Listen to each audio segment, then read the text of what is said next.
各位同事啊，我哋夠鐘又夠人啦。咁而家 Members were formed a quorum, and we've also reached the appointed time. Please invite the administration to join us. Yes, Mr. Ted Hui. Mr. Ted Hui, thank you.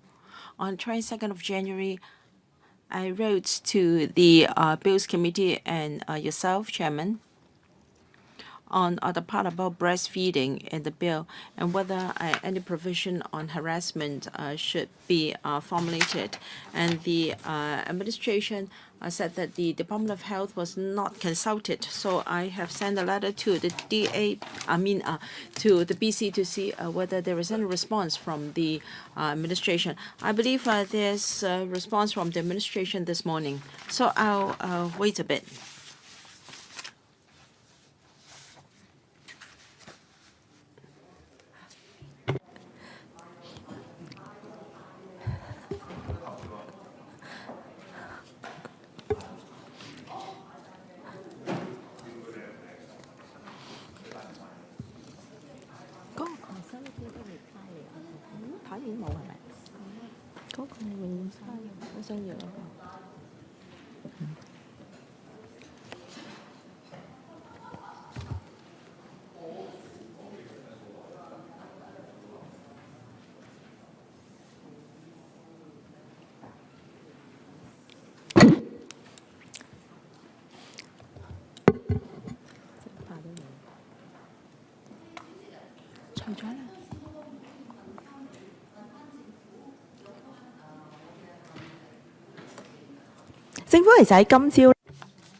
This morning, the administration gave us a reply. And after the deputations have spoken, we'll invite the officials to walk us through the paper, all right?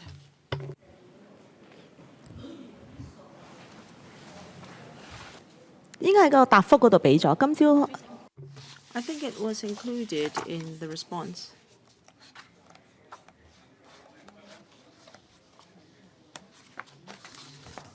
Deputations and members of the public, welcome to the Bills Committee meeting. We have 31 this afternoon who said that they would attend the meeting.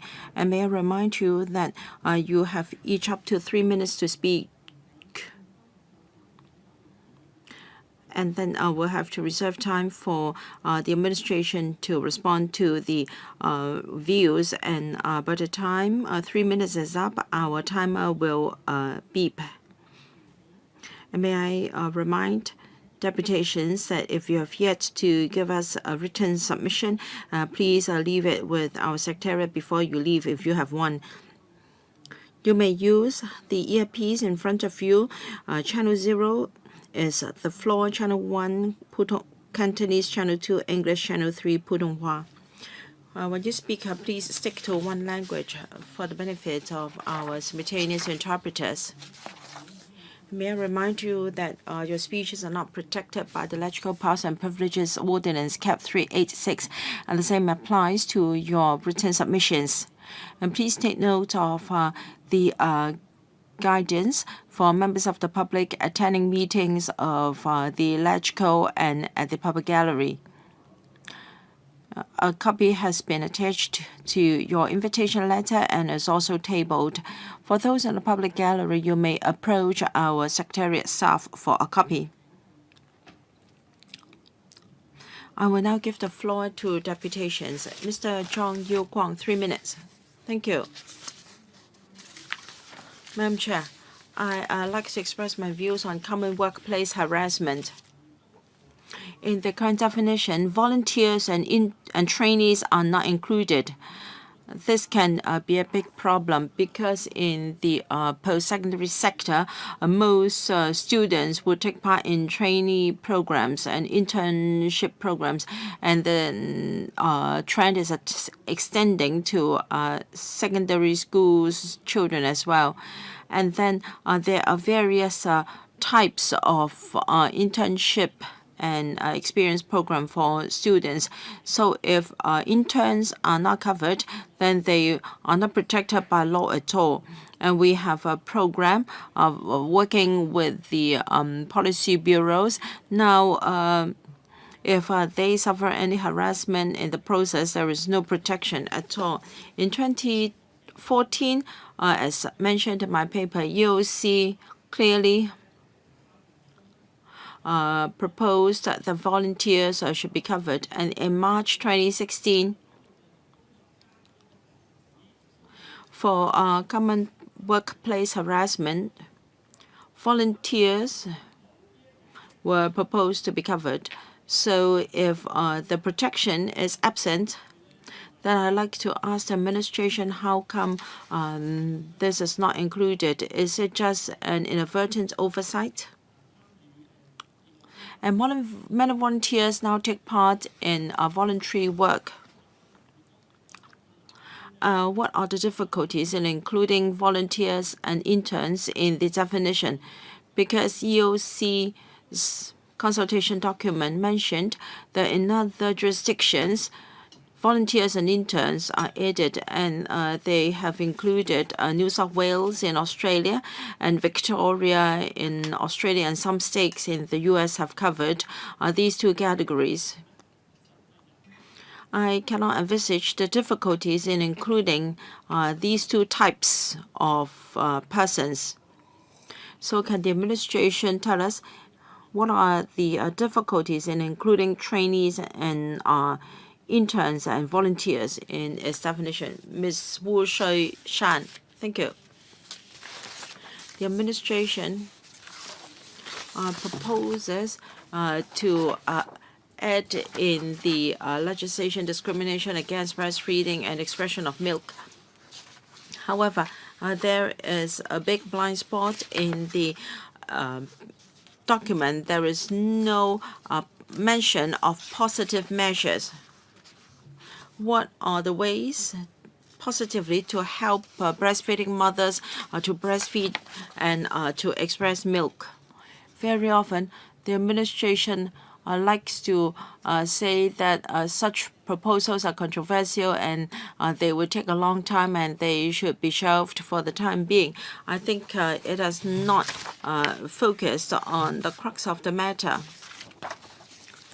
Under the bill, upon its passage, breastfeeding in the public is no longer subject to any discrimination. But can it really be done? Some mothers said to me that my boss doesn't allow me to do that, and there is no place for me to breastfeed or for expression of milk, and I'm not even qualified to be discriminated. Some facilities may be needed, and that may be a bit difficult for SMEs to provide space. The administration can provide assistance, and SMEs can apply to government subsidy to provide the facilities, but there isn't even a timetable in the bill. The administration can take after what Taiwan is doing in public places. They have such lactation rooms, and they can also consider facilities needed to facilitate mothers for milk expression. However, if you just avoid the issue because it is controversial, then you are not really facing up to the problem. And what about time? Breastfeeding mothers need rest time during their work in order to express breast milk, but there is nothing in the bill on allowing mothers to do that. Some mothers, if they do not express milk, then the secretion will diminish. So new mother, after she has resumed work, will not be able to breastfeed anymore. So if space is a problem, you can at least put in requirement for a break time to be provided. You can say it applies to mothers with babies under a certain age. Thank you. I am a full-time working mother with a 14-month-old daughter. I have breastfed my daughter until she turned 1 year old, so I've just stopped recently. Under the bill, it is a criminal, it's an offense to discriminate against breastfeeding, but there are no positive measures such as accommodation and time and facilities for lactation. This amendment is of little help to people like myself and other mothers. During the year I breastfed my daughter, because I had to breastfeed my daughter, I suffered a lot of restrictions. Many buildings, even government buildings, do not have a nursing room, or they may be like those shopping malls where there is only one nursing room in one shopping mall, and I had to wait for over half an hour before I could get the space. So this is rather unfriendly to breastfeeding women and their children.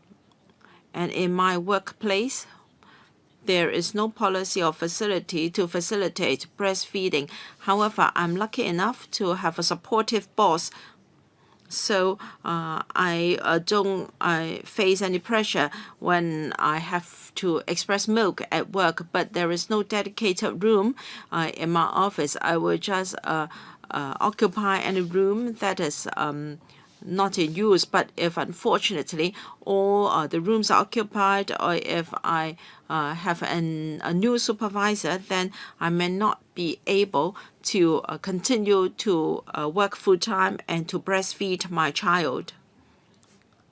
And many breastfeeding mothers have talked about their difficulties.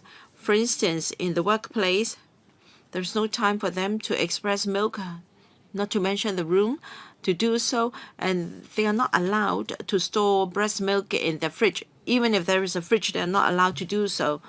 And sometimes they are under criticism and pressure by their supervisors. They may accuse them of being lazy trying to do that. And so a breastfeeding working mother has to face a lot of pressure. They she may risk losing her job, so she has no choice but to give up. So there is no protection for breastfeeding mothers, whether they are in public places or at work. So I want a positive responsibility to be included in the bill. Next, Mr. Choi Yu-chung, as a matter of principle, well, the bill only deals with the recommendations made by the EOC after a very detailed review several years ago, and out of 70 plus recommendations made by the EOC, the administration only accepted 8. So in terms of improving the work of the EOC so that the scope of anti-discrimination can be broadened, I think the pace has been really very slow. It's a snail's pace. Actually, we've been talking about that for some 20 years, and even for the racial discrimination the ordinance has been in place for 10 years now, and the EOC went through this very detailed review. In fact, the report was published some 3 years ago, and now the administration has finally come up with this very narrow scope amendment bill, and the administration would be considering the other recommendations, and there would also be further consultations. So when it comes to equal opportunities, we believe that it's not just that the administration has not passed the test, it's also that the administration has been very laid back, and it's actually an indirect form of promoting discrimination in our society. What's even worse is that in this round of legislative amendment, they have not faced up to sexual discrimination and what the administration's responsibilities are. So in the past, experience has shown that the administration's approach has caused a lot of inequalities. And also in terms of racial discrimination, well, for nationalities and also national status and also citizen status have also not been taken into account.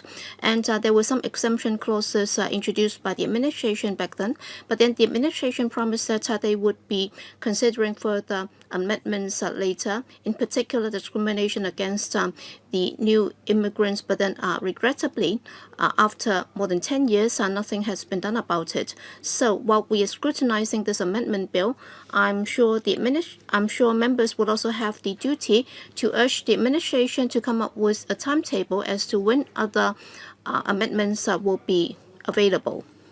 Last but not least, I'm taking the remaining time to talk about discrimination at the workplace, and there are some problems right now, including interns, volunteers, if they are excluded from the protection. What is going to happen? According to our experience, well, for interns, trainees, and volunteers, very often, invariably, they would also have to be working in the same workplace, so they are actually working there, even though they do not have a formal employee or labor relationship, and therefore we suggest that they should also be included. Thank you. Okay, next, Dr. Kwok Ho King. Thank you. Hong Kong is a very diversified society, and according to the Census and Statistics Department's 2016 by-census, well, for the non-ethnic minority groups, they've accounted for some 8% of the total population, and since between 06 and 16, for non-ethnic Chinese, the growth has grown from 330 to some 580,000. Taking Tai Kuching as an example, in recent years, we have seen more Korean and also Indians coming to the community, and also many of them were born in Hong Kong, and they've taken Hong Kong as their ordinary residents, but then because of their nationality, there have been some stereotyping, and also they've been subjected to a lot of discrimination, and there have been a lot of criticisms against our legislation for their inadequacies. So I don't think I need to repeat them here. With regard to the administrative guidelines, they are just guidelines, and they have not been able to cover all the departments and so on. But then for the rest of the anti-discrimination legislation, including sex discrimination, disability discrimination, and also family status discrimination, actually they've also covered some functions of the administration. We suggest that for the administrative guidelines, they should be made mandatory, so that all administrative or executive arms of the government, they should be required to exercise the government's functions and powers, and if they are involved in any discrimination, that would be against the law, and there should also be stepped up publicity. And also for the EOC, it was established in 1996, is a statutory body responsible for enforcing the anti-discrimination legislation, but then some people have criticized that it's a toothless tiger because it doesn't have any prosecution power, and in 2008, individuals have actually taken actions to insult the judges and so on, but then the EOC could only condemn or reprimand such acts without being able to prosecute them, and therefore more powers should be given to the EOC so that it would be able to institute prosecution. And also in June last year, the administration proposed that 8 recommendations be implemented first, but then it did not include the amendment to the Race Discrimination Ordinance, and therefore criticisms have been laid against the administration for limiting the scope of the amendment bill. And the chairman of the EOC, Professor Chan, also said that this loophole would mean that the administration or others would be able to legitimately discriminate people from different ethnic backgrounds. And we urge the administration to amend this so that there would be more comprehensive coverage and protection for those from these ethnic minority groups. Thank you. All right, time's up. Next, Mrs. Pushkana. Pushkarna, and I'm from the Ethnic Minority Committee of DAB. There's no doubt that the government has taken a lot of steps to control discrimination, and anti-discrimination ordinances are placed to ensure that employers comply with the requirements of the ordinance to provide an environment free of discrimination and harassment to all the employees. However, a large proportion of Hong Kong employers still do not have a written anti-discrimination policy to ensure that their employees comply with the ordinance. Discrimination still exists in the employment market, but there is no legal advice or guideline to provide to the companies, to the other employers, to protect EM's interests. Many people, especially in the ethnic minority committee, have noticed that if somebody has a long beard or long hair or a covered head, they miss out on the jobs, which is an act of discrimination for a prohibited reason, and it is a prima facie unlawful discrimination, something that is unacceptable. Many EM people in Hong Kong have also noticed that when they apply for jobs with the same level of education and years of experience, it is less likely for them to be invited for an interview following a job application. In this regard, the law has done little to prevent racial discrimination and inequality. Therefore, the government should take further steps to eliminate the discrimination and tackle the problems more seriously so that the EMs are more comfortable and secure in their home city of Hong Kong. There are many other areas I would like to talk, but I'm sorry, the time is very limited, so I cannot carry on. So, in a nutshell, discrimination influences the daily life of its victims in the areas such as employment, income, financial opportunities, housing, and educational opportunities. Therefore, the government should put in more efforts to solve these problems. Thank you very much. Thank you. You can give us another submission after the meeting. Okay. All right. Thank you. Thank you very much. 跟住係Mr. Bacha。 Thank you. Next, Mr. Pacha. I represent Minhajul Quran, and I would like to express my opinion on item number A in the 8th recommendation to be taken forward. Especially the word milk as an expression in the definition of breastfeeding is not acceptable, in my opinion. It is not justified to use that word in this context. And I strongly recommend that you should be deleted from the original details of this bill. Why? Because this is a natural happening to any lady. Our existence depends on the ladies. A newborn child is born from the lady, not from the man. So whoever has used that word is not very fair in order to use that word. This is my opinion on this. It also has a religious background on this, madam. The thing is, I am a Muslim, and it specially states in the Quran, that is the religious book of Islam, that if a child is born, that child has to be fed breastfed for 2 years. 2 years. 24 months is given as 2 years. And we have no time limit for this breastfeeding procedures which is adopted in this bill. There is no time limit. A lady can have milk up to 2 years. That is the definition of God. So we have tried to exceed something else. So they should be given the maximum protection.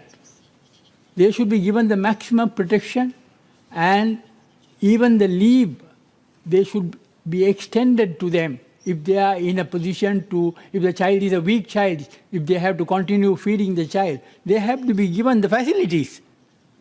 And this bill does not talk of any facilities given to the breastfeeding lady, the breastfeeding mother. So how are we going to go forward? I can quote you the verse that I am speaking about is in the Holy Quran, Surah Baqarah, chapter 1, verse 233. There is an English translation for everybody to see. That 24 months is a maximum period that a mother can breastfeed her child. So, Okay, I'm afraid we don't have enough time, but you I can give have no us time to- your submission later, okay, after the meeting. 跟住係丁上禮先生。 Next, Mr. Ting Xianglai. Third paragraph of the LegCo brief, it says that we indicated our intention to focus on the following 9 recommendations that are relatively less complex or controversial. Less controversial. Instead of confronting issues that will need to be addressed sooner or later, it seems like the government is simply trying to procrastinate, toss the hot potato around to the next person in line, and avoid being the one to make controversial proposals. The EOC made 73 recommendations, and yet the government chose only to adopt 8 of them. I suppose one of the issues that the government is least keen on dealing with is the issue of protecting sexual minorities in Hong Kong in terms of both marriage equality and workplace discrimination. Following the case of Secretary for Justice An Yau Yok Long in the Court of Final Appeal, the government is already itself compelled not to discriminate against sexual minorities in hiring people for the civil service. And it was not until QT and Director of Immigration where sexual minorities finally became eligible to apply for dependent visas. Why is the government not taking more resolute action on these issues? Why is it that every time it must go through the courts and cause completely unnecessary agony to all those involved? I'm not saying that the current proposals in the bill is not a step forward, but the bill as it currently stands is completely incomplete. Perhaps more importantly than what laws we make is how these laws are applied. No matter how many laws are enacted by the Legislative Council, if the executive authorities are slow, selective, or reluctant to enforce these laws, as some others have mentioned, what is the point? Hong Kong told the UN Committee on the Elimination of Racial Discrimination that racial discrimination is not a prevalent or serious problem here. In August 2018, the committee was concerned because Hong Kong failed to produce any statistics, surveys, and complaints, and the number of complaints. In fact, in Hong Kong, there has never been any prosecution over the racial discrimination ordinance. The RDO was enacted in July 2008 and came into operation 1 year later. Are you saying no discrimination occurred in the past 10 years in Hong Kong? 我真係想問，你叫邊個信呢？ Who would believe in you? Come up with a perfect solution for this persistent issue. But certainly, having an effective mechanism for enforcement is essential. As the speaker number 7 said, the EOC probably needs to have a greater power to prosecute. Thank you, Chairperson. 唔該。跟住係譚家俊先生。 Next, Mr. Tam Ka Chun. Thank you. The Civic Party has a suggestion because we've been talking about the functions of the EOC and its shortcomings. The EOC has done a public consultation of 4 pieces of legislation covering 73 recommendations, but only 8 have been included in the bill. I don't know whether the administration has any respect for the roles and functions of the EOC. If yes, how come we have a submission from the EOC today? This is really ironical. Now, I'd like to talk about the first legislation, racial discrimination. One of the 3 pieces have passed in previous legislation, and there was a saving back then. And then for the SDO, for DDO, FSDO, and RCDO, it is against the law to prohibit, to discriminate someone against because of these grounds. However, there is no amendment of the savings yet. So on the proposal of EOC, shouldn't there be a timetable worked out to tell us when the savings provision will be abolished? Otherwise, we cannot protect the ethnic minorities. In the past 10 years, the UN has expressed views on this point. In 2009 and 2013 and 2018, the point I just referred to was mentioned. That is the savings provision is against the Section 26 of the ICCR, and because everyone should be entitled to the same political and civil rights regardless of his race. And why should there be such a savings clause? Although it is said that some departments have views about this, I think another round of public consultation should be consulted to let the public know which departments have reservations and the grounds for that, to convince the civic community. And as mentioned in EOC's report, that discrimination against persons of family status, so on and so forth, the EOC has said time again that people with marital partners should be protected, but then civil unions and or cohabitation or couples registered outside Hong Kong should also be protected. Marriage is not the only way of union. Using the current approach, we cannot have a fair and just society. Thank you. Ms. Lei Xiaoqing. Thank you. We have 2 points on the bill. First, on breastfeeding. We are of the view that the government should fully protect the right to breastfeeding, and extraction of milk should be included in the definition of breastfeeding. We of the view that breastfeeding time or expression of milk time should be covered in the work time and should be paid. We propose that legislation be enacted so that all women can be protected at the workplace. Another point is about common workplace harassment. I think the legal responsibility of the operators or managers should also be set out in the bill. The responsibility of employers and also the manager of a workplace should be clearly set out. Unless you can include all the users in the workplace, otherwise the current definition is too narrow. I think the users as defined in the bill is only restricted to a certain group of people. What about contract workers? They are not covered. The manager of a workplace cannot turn a blind eye to such sexual harassment.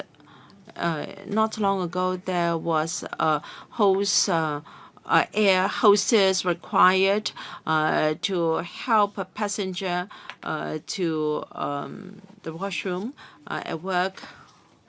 I think it was an harassment, but then the airline did not stop that request for fear of offending its passenger. Now, if we have legislate on this, then employers or manager of workplace will be more vigilant. And there are peer promoters who have said to us that the current bill might seem to be able to enhance protection for employees. The scope of enforcement is still restricted. Their interests cannot be protected because some of them have worked in this career for a few decades and they have seen numerous sex harassment cases, but the number of successful vindication is close to zero. So if we do not have any redress mechanism, the provisions are useless. Thank you. Mr. Luk Wai Yip, thank you. It is the government that is the worst discriminator. First, on road safety, contractors are not required to pad a sponge to the scaffolding, and if you get hurt, then you'll be blamed for being blind, and there is no compensation. Now, take Now TV as an example, reasonable replacement. Now, people can use top boxes, set-top boxes to watch a Now TV program, but Now TV said that they're not willing to have any facility for the vision impaired in their devices, and they do not have the technology to provide for us, and then we are asked to use the computer version. But who is to decide whether it's reasonable or not? Shouldn't the government has the responsibility to encourage that different sectors should help us to ensure that we maintain a quality of life similar to our able-bodied counterparts, and the EOC doesn't have any power to prosecute for any case that it cannot mediate, then the court is asked to deal with it as individual cases. But shouldn't equal opportunities for the whole group of people and not for a single individual? This is illogical. Employees are bullied, but they will eventually get paid, and there is the labor tribunal to set up by the administration to protect their interests. Why can't we have an equal opportunity tribunal? Or you can also upgrade the EOC to protect us. Are we inferior? And for reception of information from TV, now TV has got various sports activities. We should be told the number of matches per week where there will be voiceover and also Cantonese commentary. And as for disabled allowance, I think for disabilities that are inborn, and also for people who have lost their capacity to work because of accidents, well, they should be given disability allowance for life because they cannot recover. And what's the point of repeated assessment? It's a waste of public resources. And as for allocation of social resources, there is a central fund and also the Jockey Fund Club for the visually disabled. Thank you. Your time is up. Ms. Temi Bing. Thank you. Mr. Look from the Society for the Blind have come to tell you the difficulties faced by the visually impaired, and we have been reflecting our difficulties to the administration many times, but we hope that by means of legislation, we can reduce discrimination against the visually blind. Although there is an IT fund from Jockey Club to help the visually impaired, to help them in learning and in seeking a job. However, Mr. Look is not qualified because he is looking for a job. And there is a central computer fund from the SWD. Organizations can then apply for devices for the disabled, for the visually impaired. For the visually impaired trying to look for a job, well, they cannot be in touch with society. They cannot have access to up-to-date information, and they cannot easily look for jobs. And I hope the government can take the lead to employ more visually impaired persons. In 2013, the unemployment rate of them was 45%, and according to the Society for Rehab, the figure has rose to 51%. And the Society for the Blind has recently done a survey. 43% of the working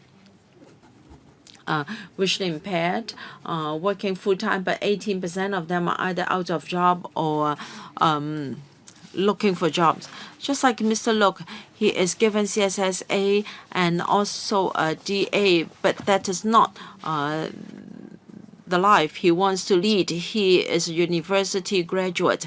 Unfortunately, SWD told him that prospective employers have queried his qualifications and were not willing to hire him. So Mr. Look is not happy. I hope that the government can take care of the employment needs of the visually impaired.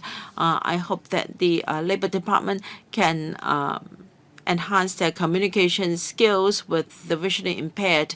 I hope the government can take the lead and enhance their employability. And you should not just resort to empty slogans or ask them to survive on CSSA. Mr. Leung Chen, thank you. There are 8 measures in the bill, and we would like to focus on breastfeeding. We respect the breastfeeding right of women, but we want the administration to conduct more publicity to enhance people's understanding.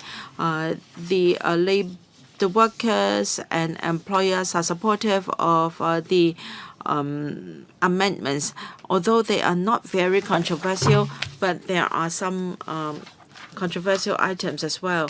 Now, for direct discrimination against breastfeeding, this is relatively clear, but for the part about indirect discrimination, it's a bit ambiguous.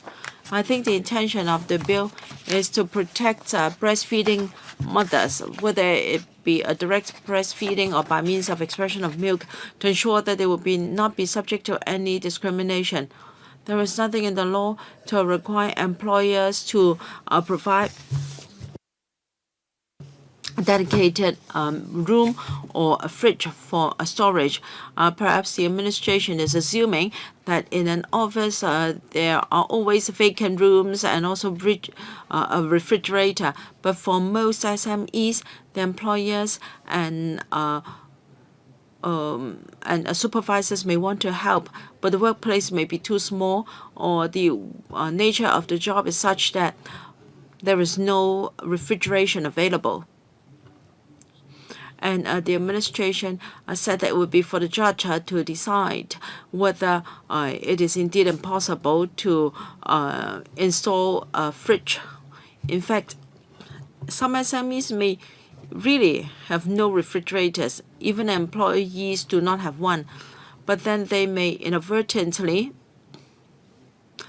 breach the provision because of their omission, and therefore the administration should provide clearer guidelines to employers to tell them how to conduct themselves so as not to be inadvertently caught. And if an employer has a difficulty, how would the administration help them to fulfill their obligation?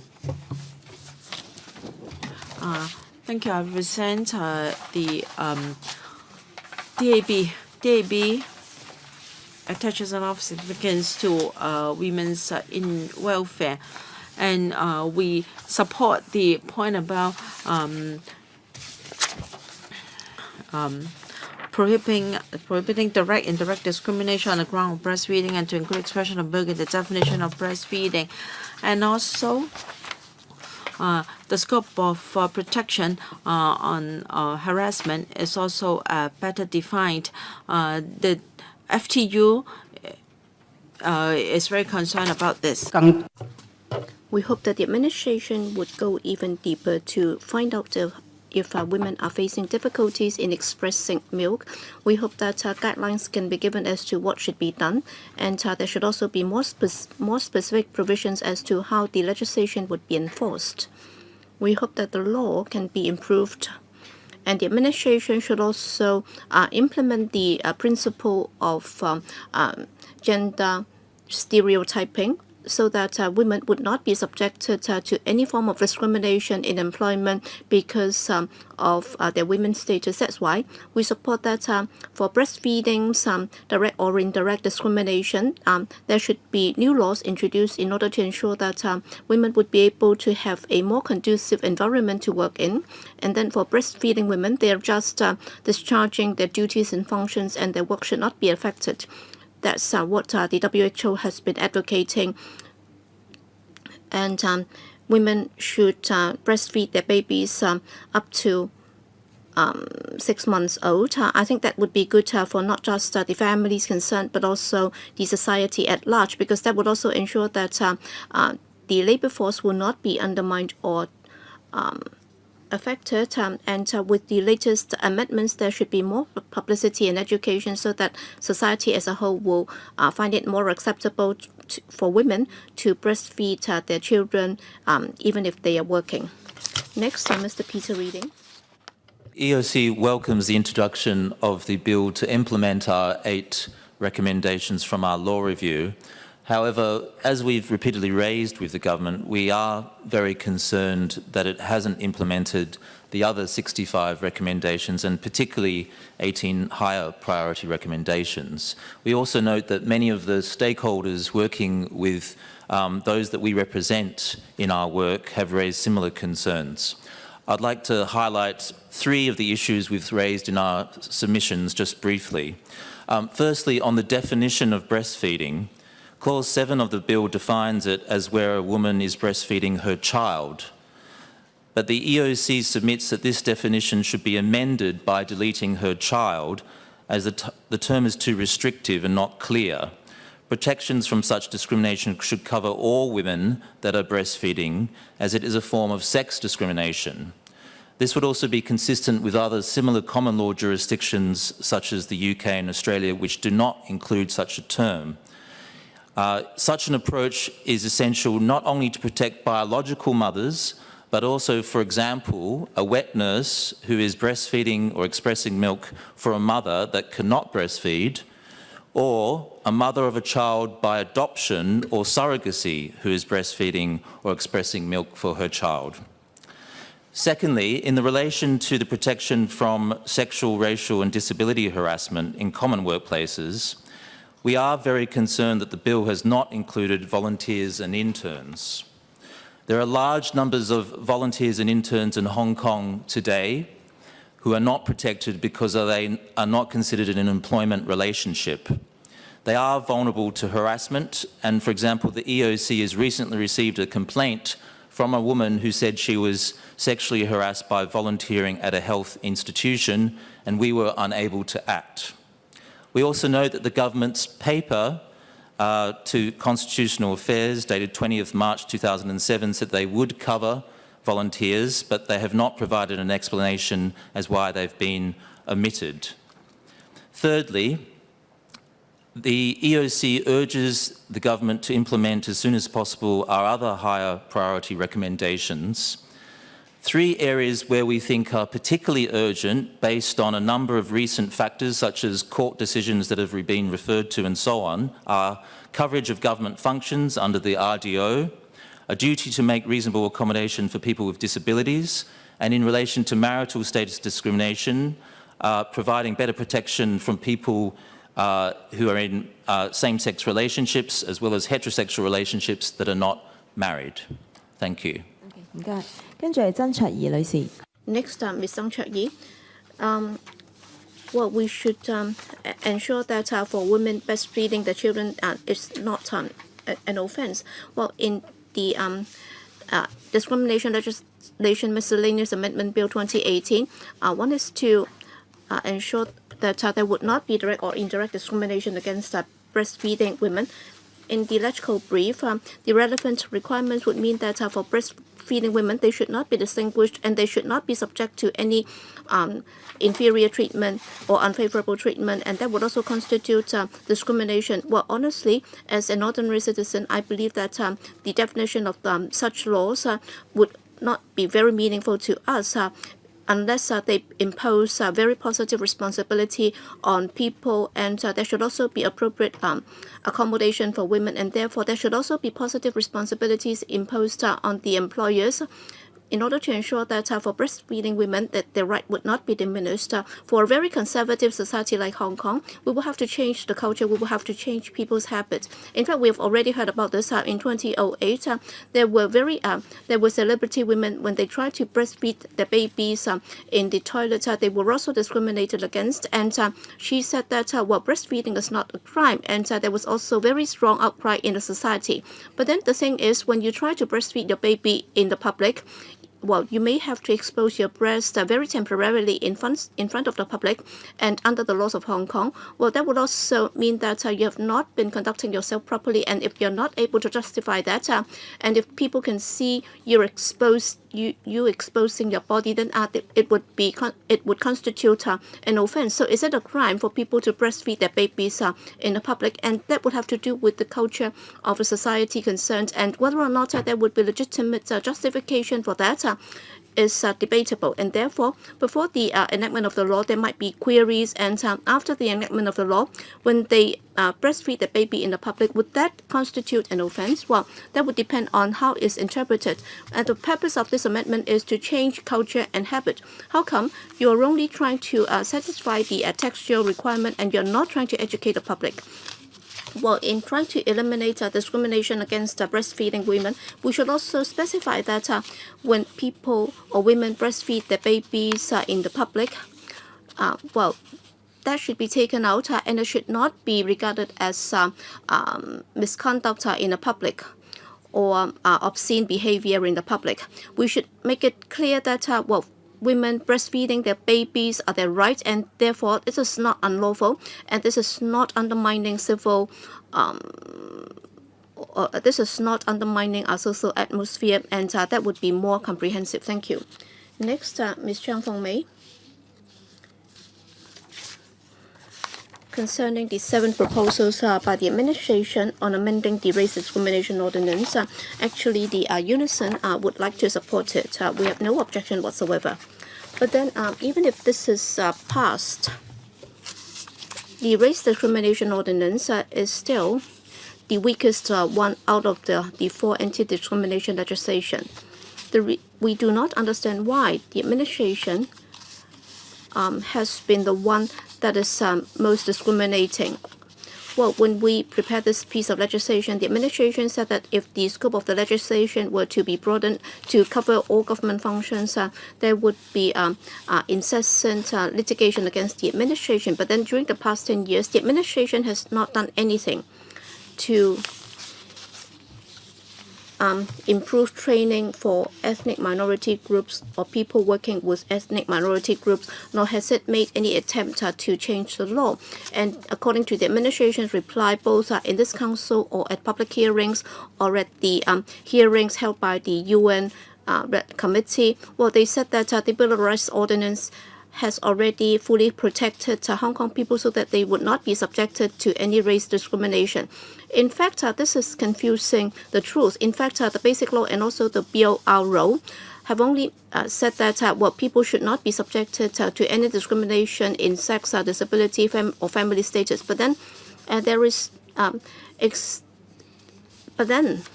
it's been expressly provided that in discharging its functions and duties or exercising its powers, if the administration were to commit such acts, they would be acting against the law.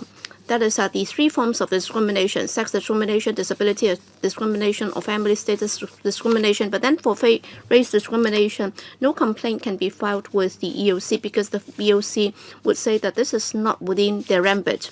And then for an aggrieved person, if he is not able to file claims and get damages for that, and if he were to resort to the Basic Law or the BORO in instituting litigation, then the cost would be very high, or he will have to go to the High Court in order to seek a judicial review. In fact, in many international human rights treaties, including the ICCPO and also the Economic and Social Status Discrimination Convention and so on, there are various international treaties, and also in this council, in fact, more than a dozen or so members from different political affiliations have questioned the administration as to when they're going to amend the RDO in order to do away with the exemption for the government. In fact, 3 motion debates were moved, but then the administration has decided to turn a blind eye to this. Does it mean that by dragging its feet, it will not be required to change the law? We have waited for 3 years, and we've only been able to get the 7 amendments, and therefore we'd like it to be changed as soon as possible. Next, Ms. Tam. Well, we've been here for many times, and every time well, they'd be checking our backs more stringently. In fact, this is our civil rights. We are not trying to stage protest here, and if you're taking that so seriously, we should also be mentally prepared for that. We should be told that there would be such security checks. And as said, well, yes, the BORO and also the Basic Law have covered race discrimination, and therefore we should not be subjected to any race discrimination. And many people have said that the RDO would be binding on the administration. They are referring to Section 3. And also Section 27 of the RDO, it says that in providing services, the administration should not discriminate against people on grounds of race. But then in 2016 and 17, there was a case involving Arjun Singh and the DOJ. And it says that Section 3 would not cover government's powers and functions, and Section 27 would be about provision of goods and services, and it does not cover raw government acts. In other words, in limiting its acts, well, if some of the powers and services are about providing services to the community, then even if a government employee were to discriminate against someone on grounds of race, it would not be covered by the law. Well, it's not like other sex, disability, or family status discrimination that race discrimination will be covered. So if there is this exemption, we are talking about the anti-discrimination legislation that was introduced in 2004, and during the past 10 years, nothing has been done about it. So how come it's allowed to continue?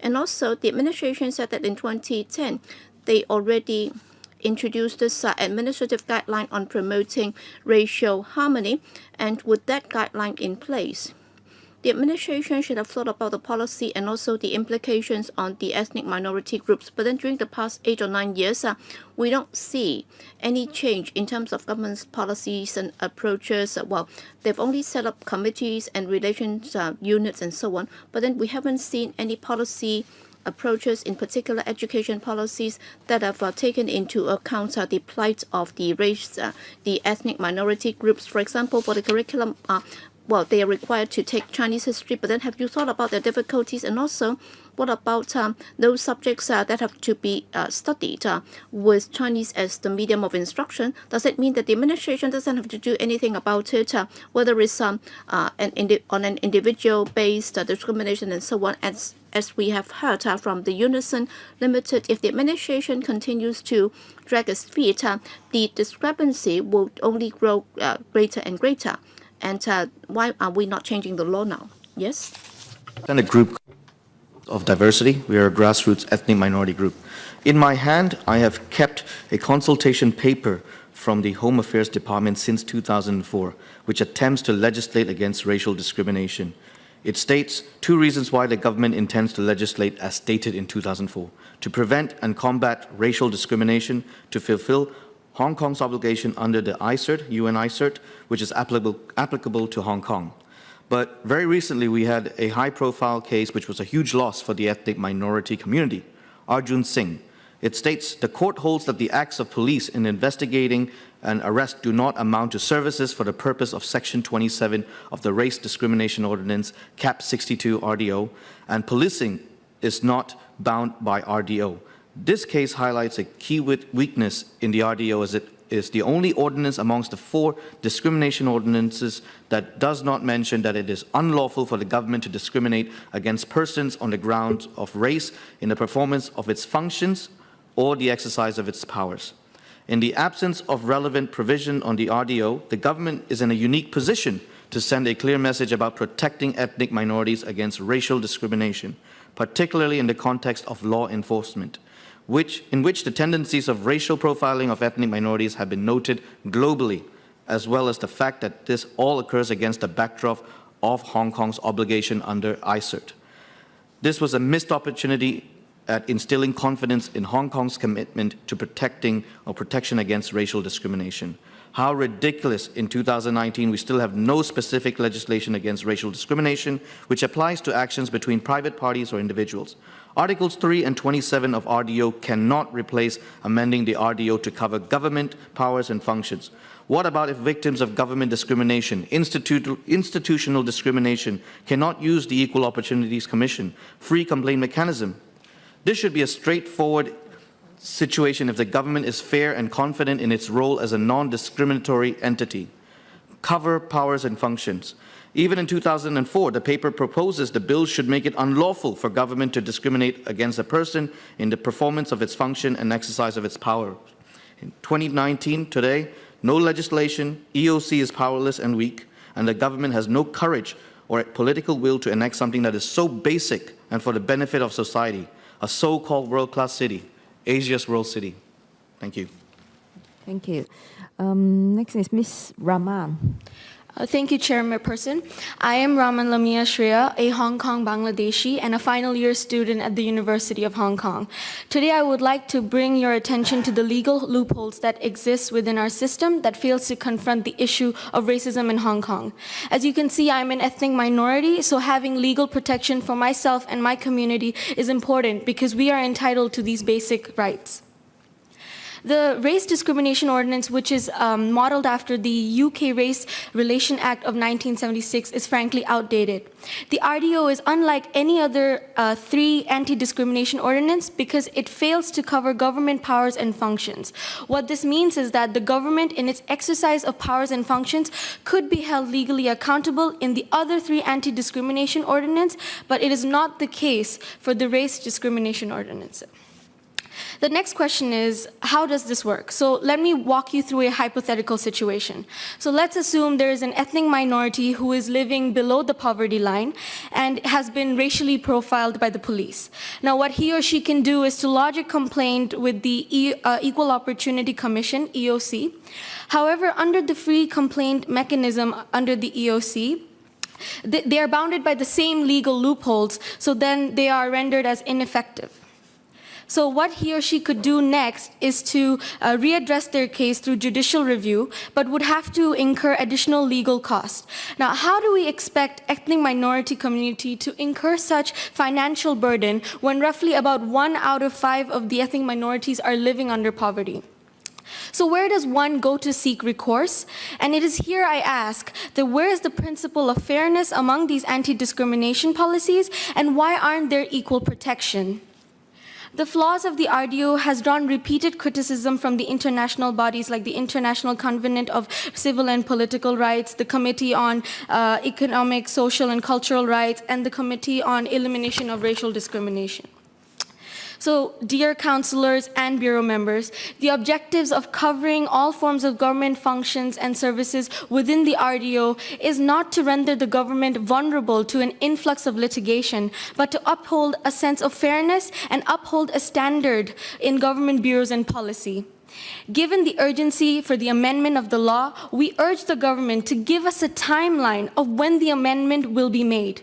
We cannot go on as a community that could be racially discriminated and not have any legal protection to seek justice for it. Thank you. Thank you. Next, Ms. Aslam. Good afternoon, everyone.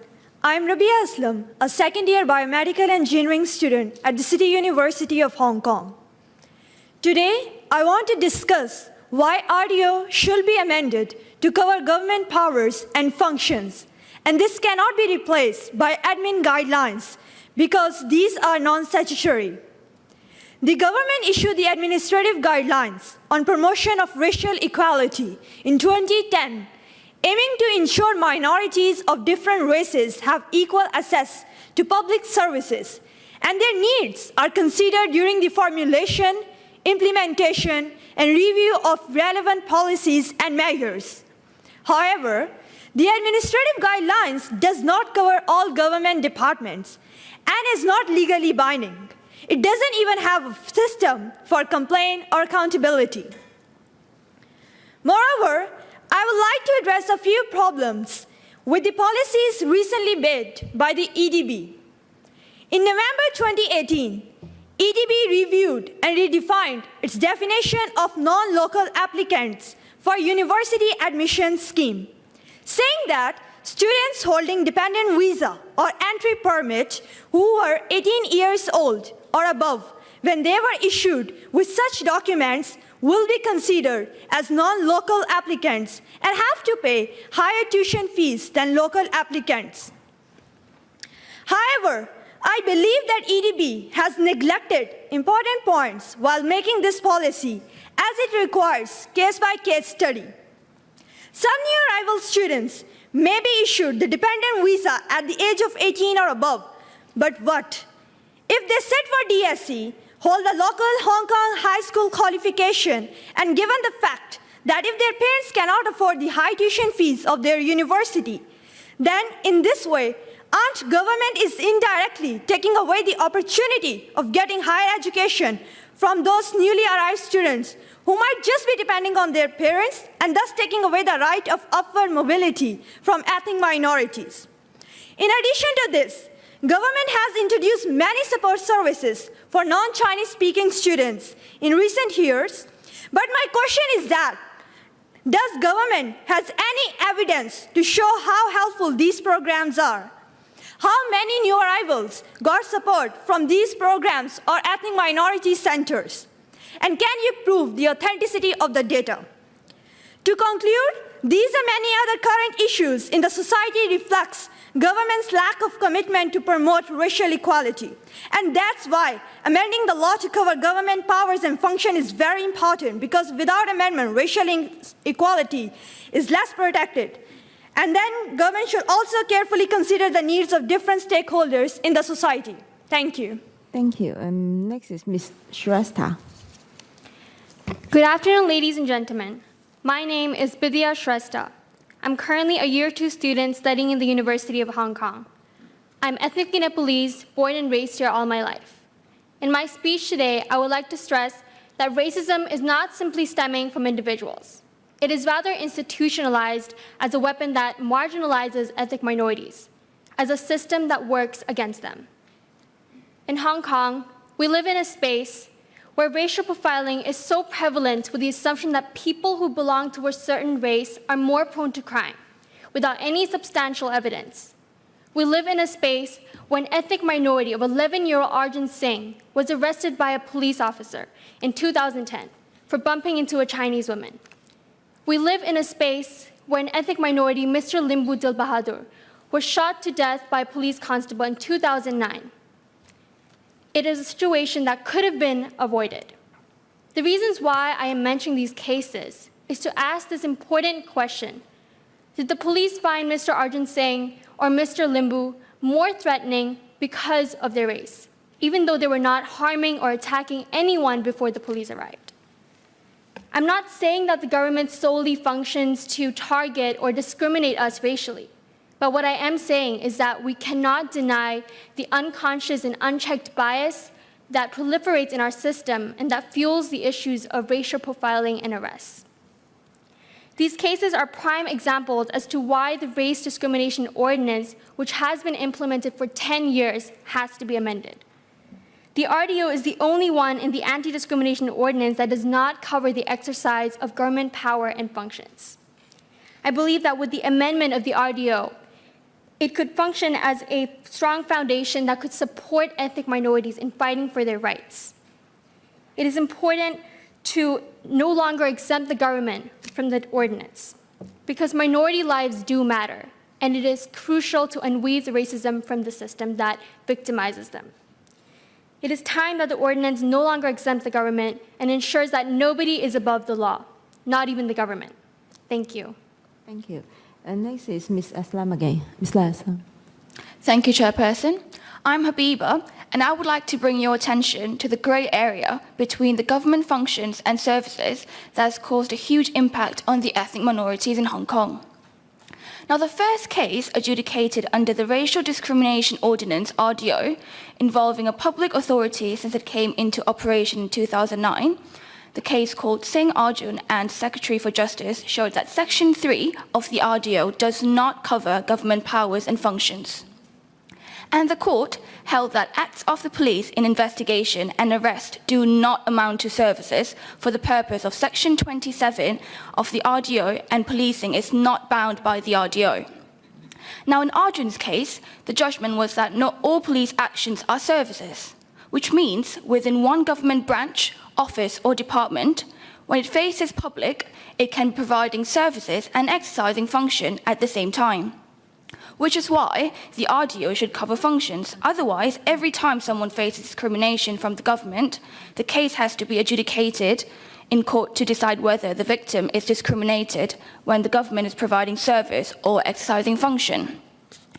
Now, why shouldn't the victim be legally protected when they are discriminated for their race by the government during the exercise of its function, when the other three ordinances, namely sex, disability, and family status discrimination ordinances in Hong Kong, all cover government powers and functions and have this protection for the other characteristics? Now, is this even possible to find out which action falls under function and which action falls under service? In Arjun's case, providing policing service, for example, responding to you after you called 999, is a service, but arresting you is a function. Hence, Arjun went from being a service receiver to a suspect detainee. Therefore, went from being protected to unprotected by the law. Now, this is absurd, especially because he was only 11 and he didn't do any criminal offense as well. Now, on the other hand, it's not even clear how administrative guidelines encourage departments to take racial equality into account when formulating policies, such as the impact of making Chinese history as independent subject has on the ethnic minority students. Although providing education as a service, formulating policies is part of the government function. So while the ethnic minority students have equal access to education because everyone goes to school, they're still marginalized in the policy formulation stage. Now, since the current RDO does not cover government powers and functions, ethnic minority students cannot use Equal Opportunities Commission's free complaint procedure, but will have to shoulder expensive court fees if ethnic minorities wish to seek recourse after being racially discriminated by government officials. Now, the impact of the grey area between the government functions and services on the ethnic minorities is huge, but could only be eliminated if RDO covers functions. Thank you. Okay, thank you. 跟住黃家琪先生。 Mr. Wong Kar-Kay, thank you. The bill would amend the scope of protection under SDO, DDO, FSDO, RDO, and that would cover workplace harassment, so on and so forth. And anyone in the course of employment, any discrimination has to be done by some person or the employer, regardless of whether there is any consent or approval by the employer. So if an employee has breached any provision ordinance, the employer will be held liable unless he can prove that he has taken all reasonable steps to prevent the happening of such a discriminatory act.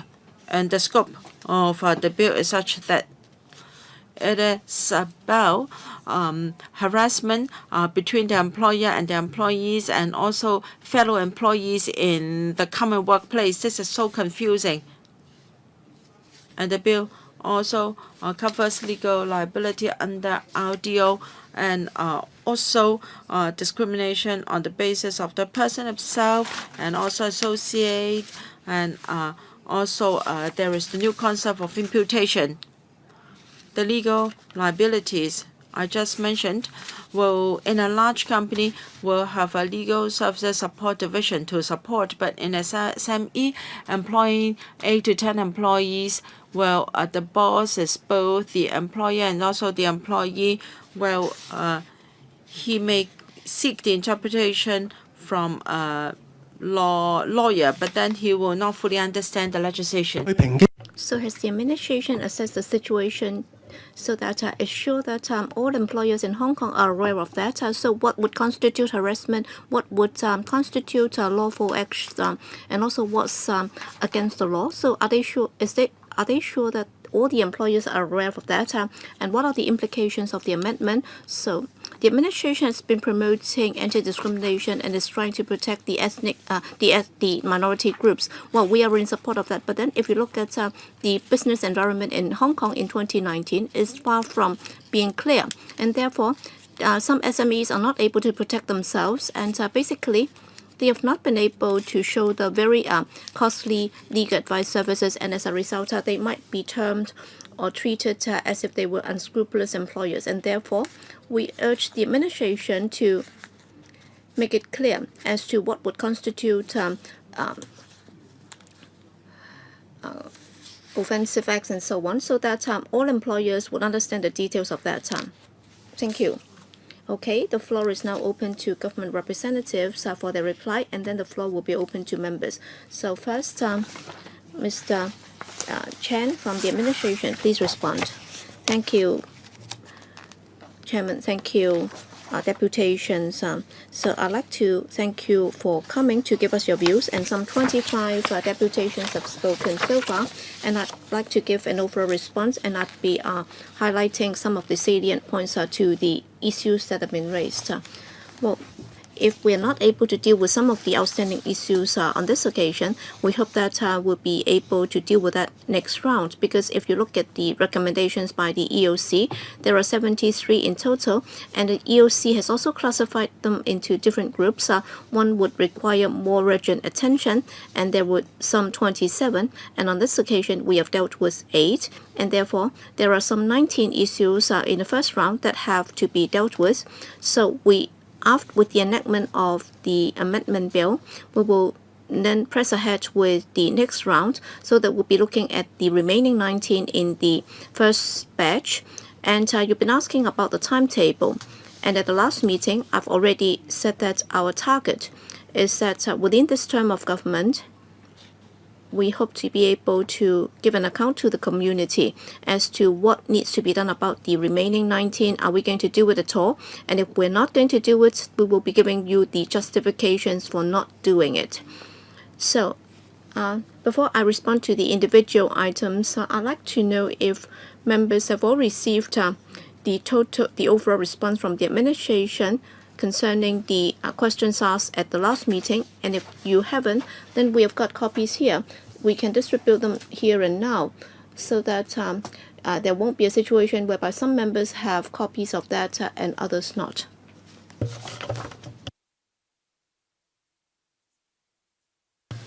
All right, I'll be responding to the points that have been raised by many deputations. First, on government's functions and powers, well, many ethnic minority group representatives here have spoken on that. So let me respond to that first.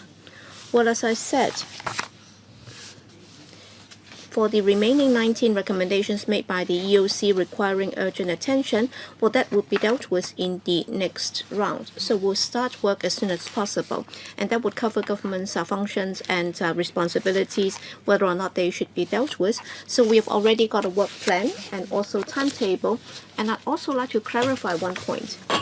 That is, while it's true to say that the current RDO does not have express provisions saying that government sub-functions will be subjected to the RDO, but then there are other pieces of legislation which will regulate government acts, including the BORRO. In terms of ease of application, it might not be as easy as the RDO, but then there are checks and balances in place. So it's not that there is no way to deal with it. We are fully aware of the fact that the current RDO, as it now stands, when compared to the other 3 pieces of anti-discrimination ordinances, is somewhat different. When it comes to breastfeeding, there are quite a few deputations that have spoken on that. And I'd also like to respond to this and also the points made at the last meeting as to how we deal with that. First, on positive responsibility. Well, the way we deal with our anti-discrimination legislation is to strike the right balance. And many employers' representatives have also said that for the SMEs, they might have some difficulty adapting to the new situation. And therefore, we have also taken into account how a balance can be struck when it comes to enforcing the law. So, when it comes to breastfeeding, employers must not discriminate their employees, and that would involve direct and indirect discrimination. Well, for direct discrimination, that's very easy to understand. So that at the workplace, if the employer does not allow the employee to express milk, then that would constitute an offense. But then, if there is no breaks for raw employees, it's not just the breastfeeding mother who is not allowed to take a break, then we will have to consider whether or not there are justifications for that. And if there are justifications, for example, if the breastfeeding mother is able to meet the requirement, and if it's not more difficult than other fellow workers, then it can constitute a defense. But then whether or not it's a reasonable defense in a civil case, the judge will assess all the evidence given, and then he will make a decision. So it's not that this cannot be dealt with. For the other more controversial subjects, they have also been included in some of the recommendations made by the EOC as priority items, for example, civil unions and so on. Well, this cannot be implemented right away, and given the fact that it's quite controversial, we will have to consult before we act. So we'll be looking into that in depth. And another subject that many people are concerned about would be volunteers and also interns or trainees. Well, what is that recommendation about? Well, on this occasion, in the current round of amendments, we have made a suggestion. That is, there should be a new concept. That is, at a common workplace. So long as people work together in a common workplace, and we have set up 7 types. Even if they do not have any relationship amongst themselves, so long as they are present in the same common workplace, and if there is any form of harassment, then some form of protection would be afforded to them. So that's a basic or big step forward under the 4 pieces of anti-discrimination ordinances, because in the past we used to make it clear that they have to have a certain relationship, or else that cannot be dealt with. And on this occasion, we try to make sure that so long as they are present in the common workplace, then they will be covered.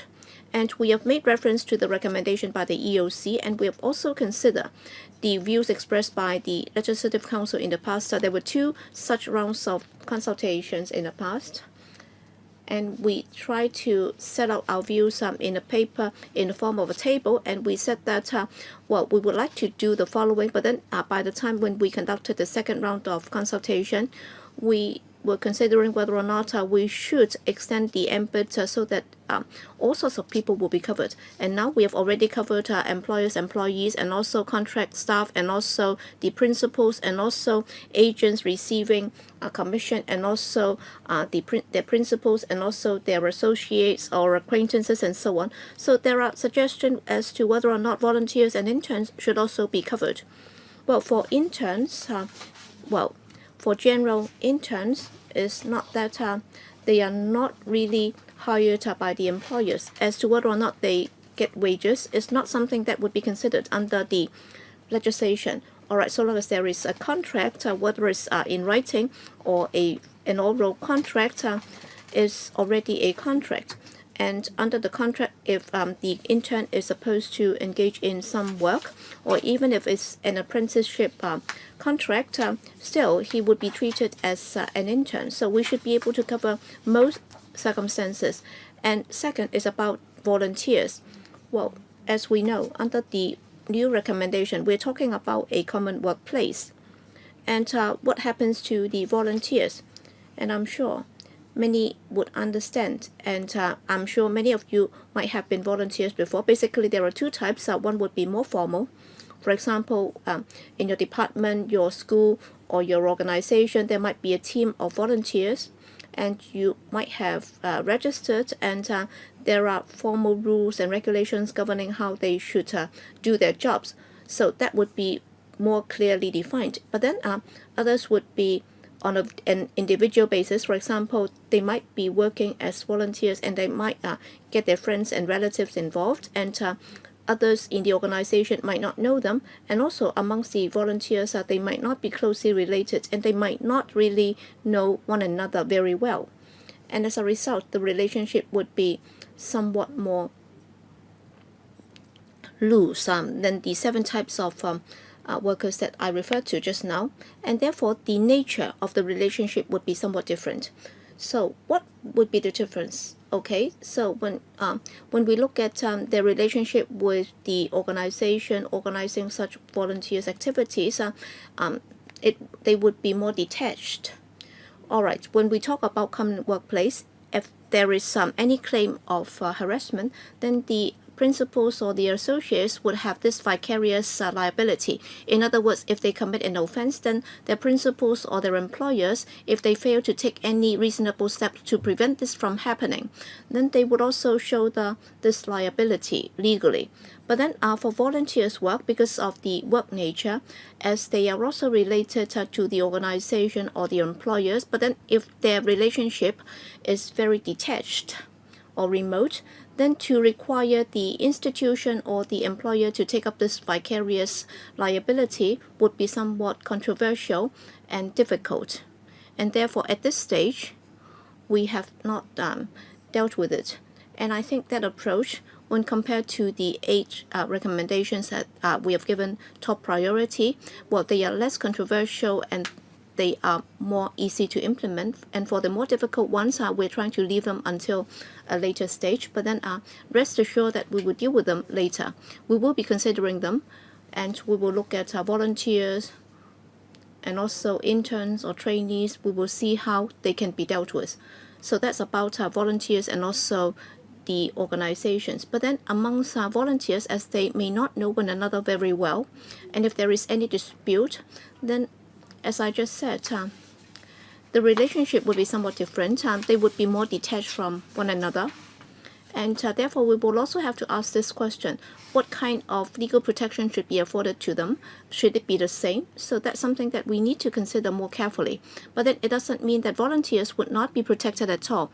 In fact, at present, under the present law, they are already protected.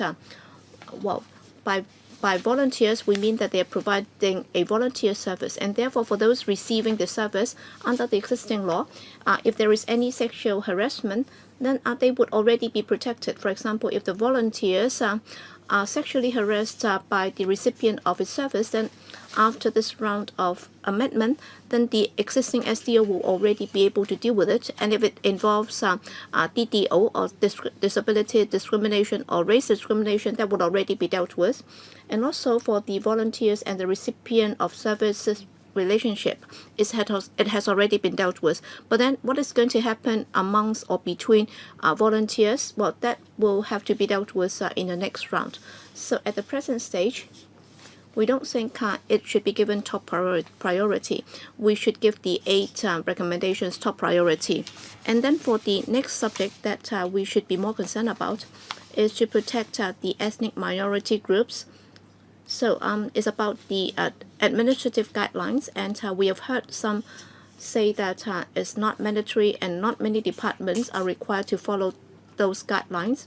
In fact, in this year's policy address in 2018, we have already announced that the guidelines will be applicable to all departments, and this year we'll see how we can further beef it up, and then we will extend it to all departments, and then all departments are required to comply with the guidelines. Next, there was a deputation from the Hong Kong Society for the Blind. He's visually impaired, and he was making points about receiving TV broadcasting services and also use of public resources and so on. Apparently, for those who are visually impaired, they feel that they have not been treated fairly. So we'll be relaying those concerns to the relevant authorities, hoping that they can be dealt with. All right, that's my response for the time being. Okay, 6 members have raised their hands, wishing to speak. Ted Tui, Claudia Mo, Regina Ip, Ray Chen, and so on. Okay, 4 minutes, including both questions and answers. Ted Hui. Thank you. Ted Hui, well, please turn on his microphone. All right, thank you, Madam Chair. Just now, some deputations commented on the provision on breastfeeding. Sometimes it is not about direct discrimination or breastfeeding facilities, rather inconvenience in our daily lives and also some hidden discrimination. And there is also a harassment towards breastfeeding ladies. I have asked the Department of Health in a letter, and you've been given a reply, or rather, you have responded on behalf of the Department of Health. And you mentioned various measures introduced by the DH to enhance protection of breastfeeding mothers. Now, you said that you cannot include harassment into this scope, then it would be hard to enforce the law. Now, if we narrow down the scope of provisions about breastfeeding, now if we narrow down the scope and narrow it down to areas of employment, education, provision of goods, services, or facilities, then it will not be, as you said, too wide. So if we narrow down the scope, can you introduce provisions against harassment?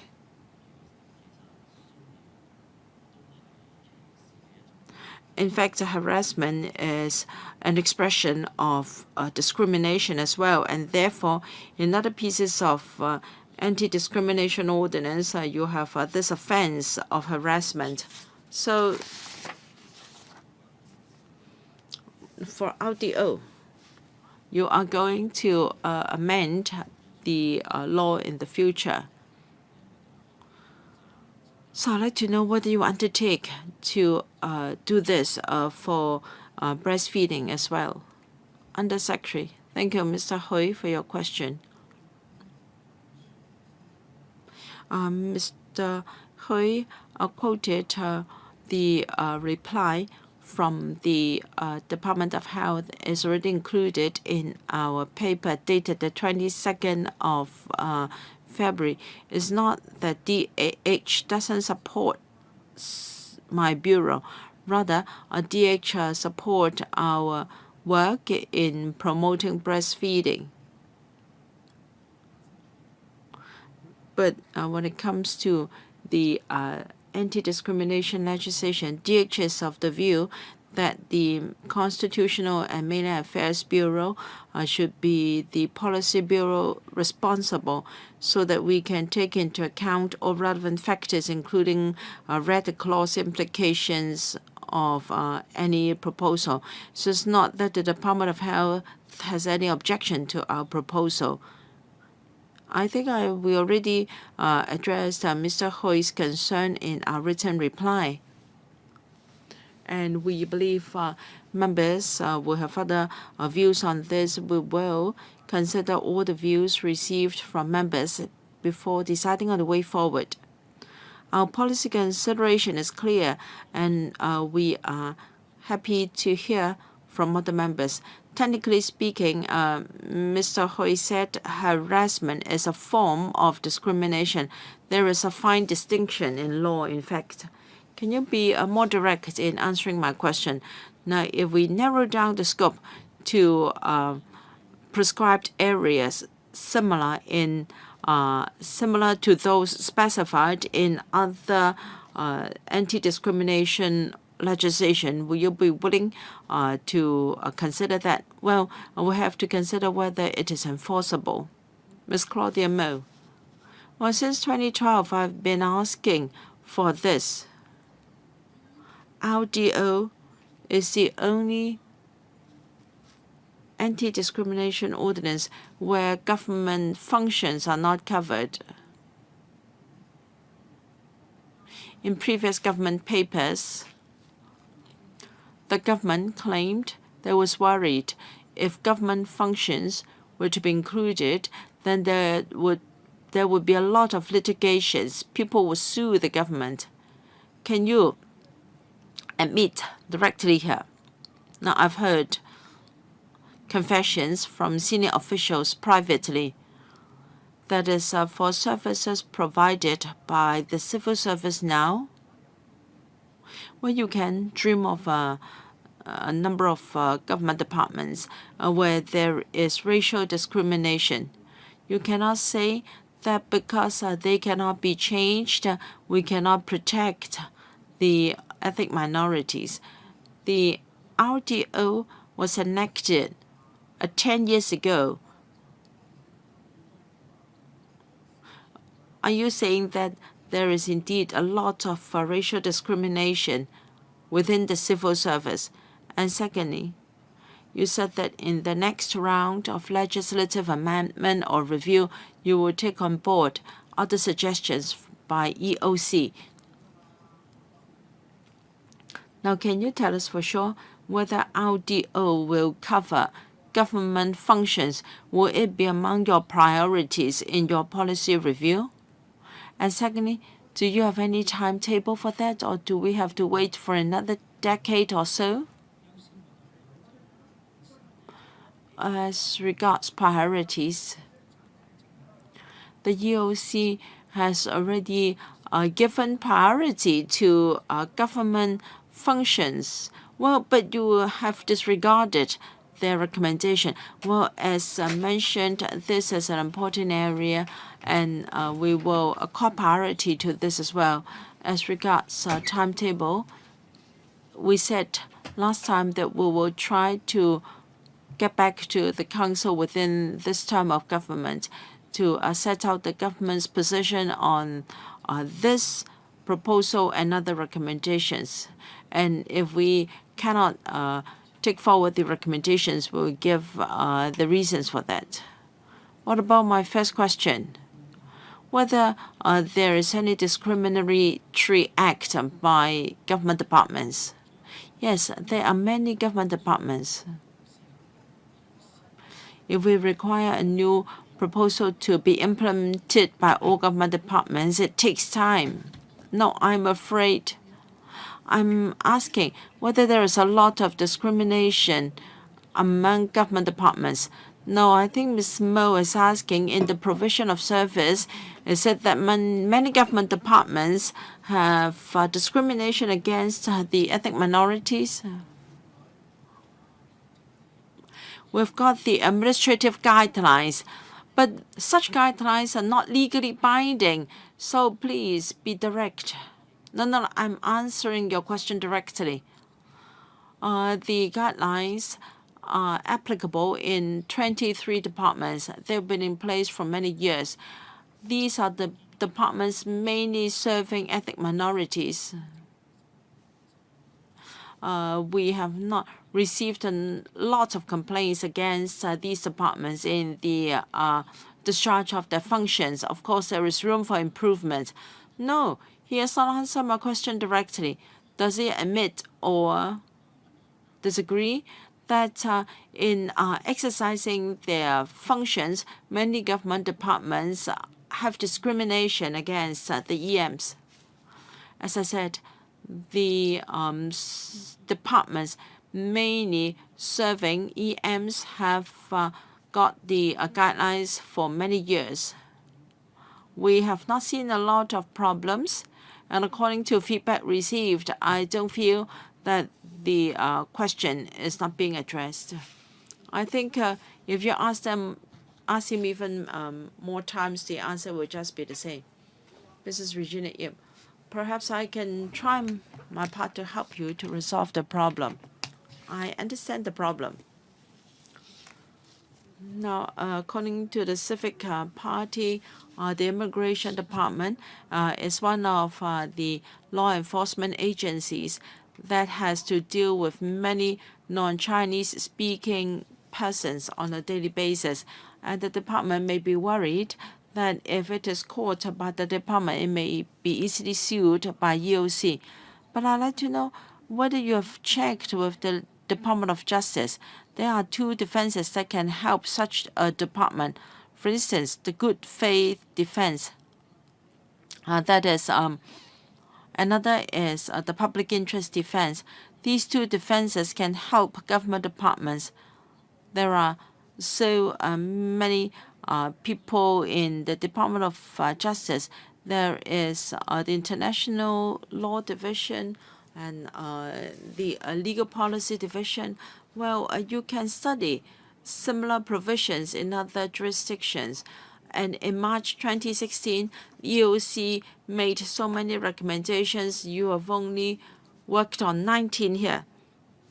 And you told us that the recommendations here are most uncontroversial, and after you have done them, you will start another study. I think you should have started your study long ago.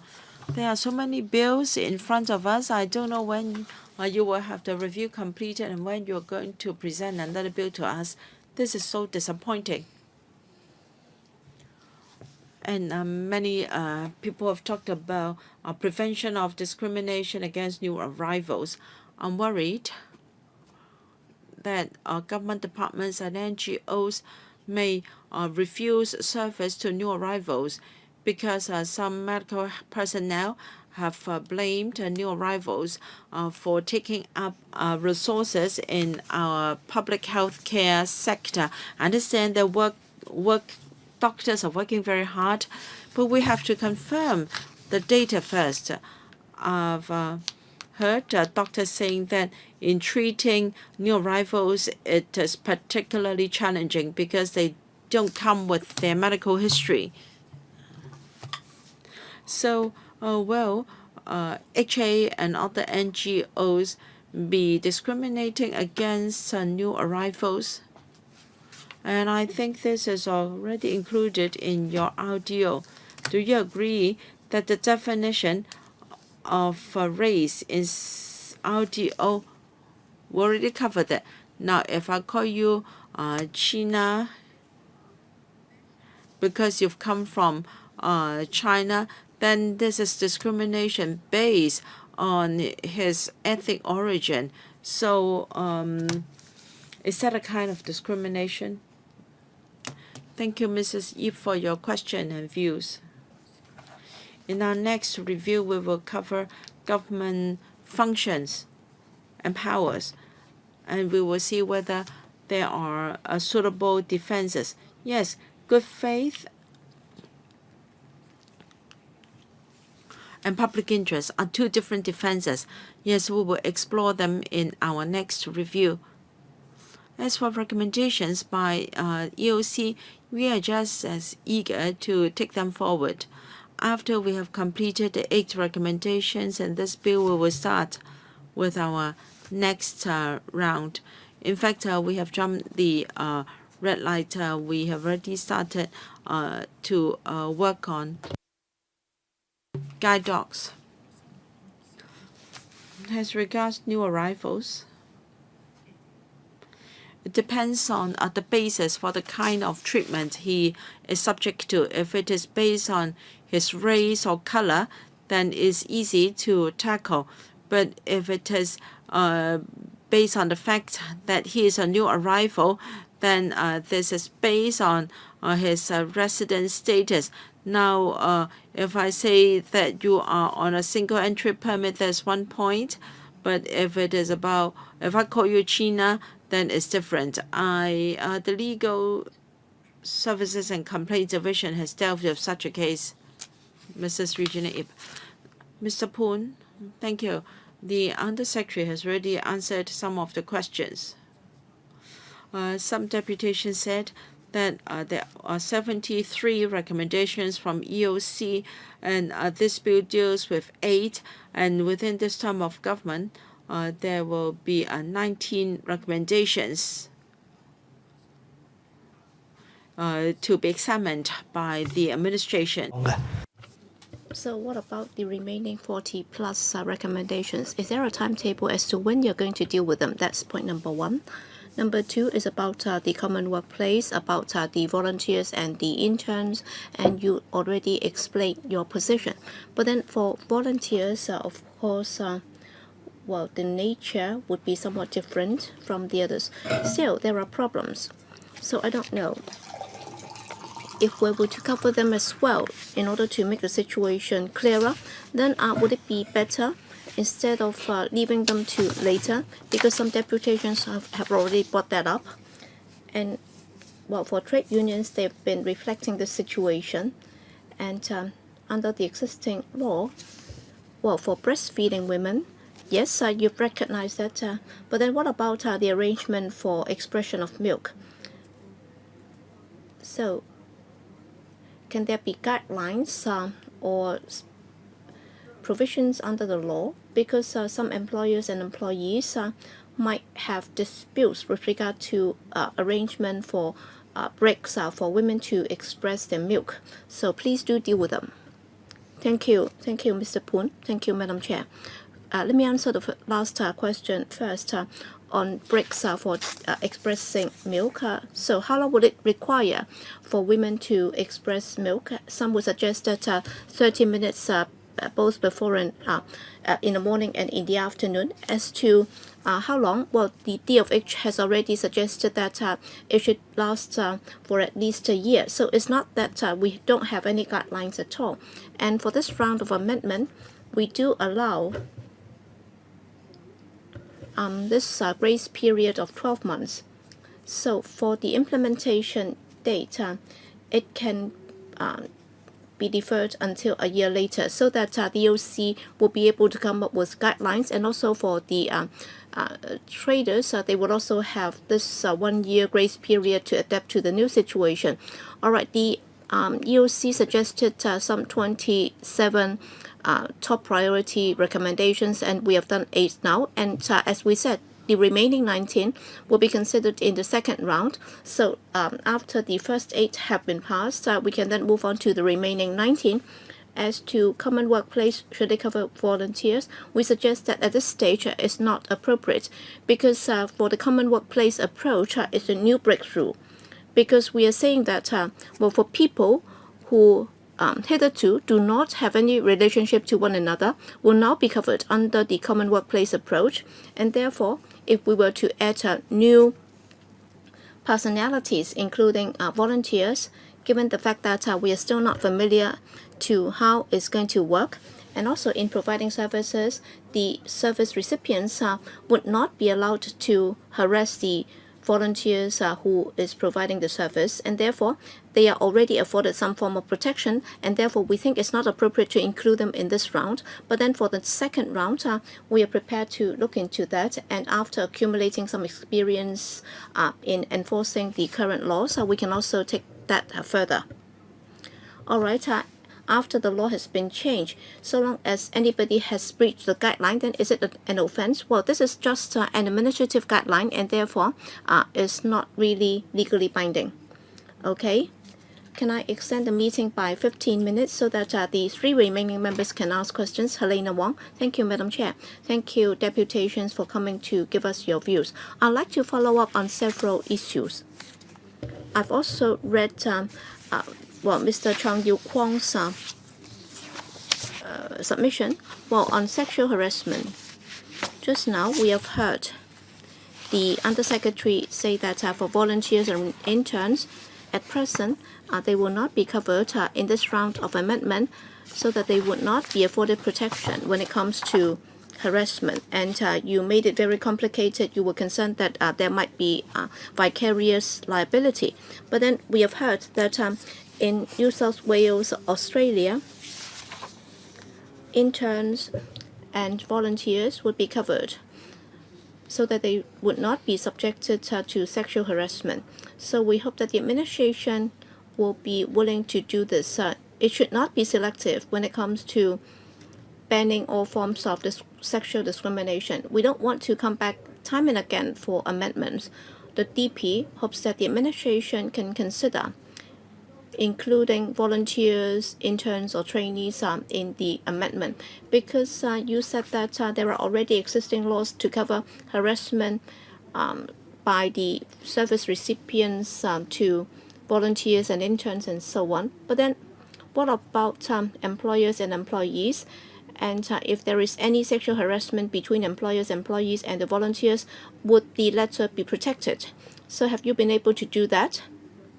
So I hope that the administration can consider this in this round of amendment. The second point is about schools. Sexual harassment at schools. Recently, the EOC announced that there was a study on the 8 UGC universities, and also the New Women Federation also looked at the situation in the self-financing institutions, and apparently the situation is rather serious because a quarter of the students claim that they have had experience of being sexually harassed, and 7.2% said that they were sexually harassed by fellow students or people from other institutions. And therefore, if you only protect students from the same schools so that they would not be subject to sexual harassment by fellow students from the same institution, what about what if it happens from fellow students from other institutions? Because we do have debates and other activities that are inter-universities, so you will have to deal with this loophole. So what if this happens between different institutions? Second, you apparently pause somewhere that's about tenants and also subtenants so that they would not be subjected to harassment by other subtenants. You've shelved that for the time being. I hope that you have a timetable to include them. And also some other members have already asked you about the timetable. Those are the recommendations made by the EOC, and you have yet to include them in this batch. So you'll be giving us a timetable as to when you're going to do that. And next is about sexual harassment involving breastfeeding women. And apparently, under the law, breastfeeding women who have been sexually harassed by other people will not be covered. And you refer to your letter, and you said that under the existing SDO, if somebody is breastfeeding a baby and if she is sexually harassed, then under that SDO, action can be taken against the harasser. But then that would be confined to the circumstances set out in the SDO. For example, is it in an employment situation or in an education institution? What if it happens in a Chinese restaurant or in a restaurant? All right, what if there are other patrons disturbing or harassing this breastfeeding woman? Then would they be covered by the SDO? And will the victim be protected so that the breastfeeding woman will not be harassed? So these are the questions that I'd like to ask. Can you be brief because time's up? Yes, on the last question is about harassment committed by fellow patrons of the restaurant towards the breastfeeding woman. Well, we will look into that. But then, generally speaking, if it's sexual harassment, it's already covered by the existing law. But then, if it happens amongst patrons, if there is another fellow patron of the restaurant sexually harassing the breastfeeding patron, then we will have to look into that. And then also for subtenants, Hong Kong's properties do have a very complicated system of tenancy. So if you just look at the titles, well, sometimes a flat or a unit can involve multiple ownership and titles. So we will have to look into that to find out who should be legally protected. And then for students from different institutions and whether they should be subjected to protection under the law. All right, that's not part of the 27 recommendations. This is a new recommendation, and therefore in the next round, we can consider that to see if that can be covered. For volunteers and interns, we have already given a very detailed reply. And today, we have also heard from the deputations, and if we were to cover everything in this round, then we might not be able to finish everything within this term or this session. And therefore, we will have to be selective. We will have to set priorities. And for those that are more direct and easy, we will go for them first. Next, Ray Chen, and then last, Fernando Zhang. Thank you, Madam Chair. I'd like to focus on discrimination at the workplace, because for harassment at the workplace, it covers different anti-discrimination ordinances. And after listening to today's discussion, I think the provisions have not been very clear, because there have been scenarios as suggested by different trade unions and deputations. We might not readily understand what would constitute discrimination, what would not. And therefore, I hope that the administration can take some time to come up with papers with examples as to what would definitely not be covered, so that we'd be made aware of that. For example, today, we've been told that amongst volunteers, they would not be covered. But then for interns or trainees, well, there are some expressing concerns. Well, it has nothing to do with pay. So long as there is a contract, they would also be covered. But then the general understanding of a workplace is that so long as they are present in the same place, they should be covered. But then apparently that would be conditional. For example, for the users of the workplace from A to G, well, for people other than the 8 groups, they would not be covered. All right, if they are taking up or occupying the same premises, both the tenants and the subtenants would also be covered. But then I haven't heard from the Undersecretary. What if they are not working under the same roof? So what are the hindrances? What are the obstacles? So is it that it's more complicated, that's why you are not going to do it? Or is it because of the vicarious liability concern? I'm not too sure about it either. Well, in this council, it's the most complicated one, because, for example, I have an employment relationship with my assistants, and Claudia Mo also has a relationship with his assistants and so on. But then, well, even though we are colleagues in this council, we don't have a direct relationship with one another. So will that concept apply? That is, we are all working under the same roof. What if Claudia Mo's assistants is sexually harassing my assistant? Will that be covered? And also for outsourced cleaning worker, all right, if he's working in a toilet and if the user of the toilet is sexually harassing him, or is it, if it's on ground of sex, disability, or race, and so on, so would that constitute harassment at the workplace? Will they be able to meet the relationship as set out from A to G? I'm just giving you some examples. So I'd like to know which will be covered and which will not. So just let me know, so that I would not be coming up with different scenarios and wondering whether or not they'll be covered. Well, for the case that you refer to, in this council, all right, two individual members have hired their assistants. Yes, they have 2 separate employers, but then given the fact that they're working in the common workplace, that is this council building, and therefore the relationship would be covered. So to be more specific, okay, we have 7 statuses, and they can also cross their paths. In other words, you can be talking about 2 employers or employees, and they can also be working for the same principal or different principals, so long as they are present in the same workplace and they are from legitimate relationships, then they will be covered. What about the service clients of Claudia Mo's ward office? Those will be different from those that I'm serving in my ward office. So it doesn't really matter who is harassing whom, right? Well, you can come up with different scenarios, and then we can see how we can deal with that. And another point about subtenants, well, that's another issue. So this is not a common workplace. You're talking about people occupying the premises. They are not working in the same workplace. We have not been able to deal with it. That's because in Hong Kong, the ownership is very complicated. It's not just that we have one single landlord, and then there are 3 rooms, and then they are clearly well defined, so that there would be 3 separate tenants, but then there can be one single DMC, and then if one person is occupying a unit and if he should be protected, then the law as it stands will find it difficult to identify or locate that person, because there is no way for us to specify how the subtenancy should do or should work.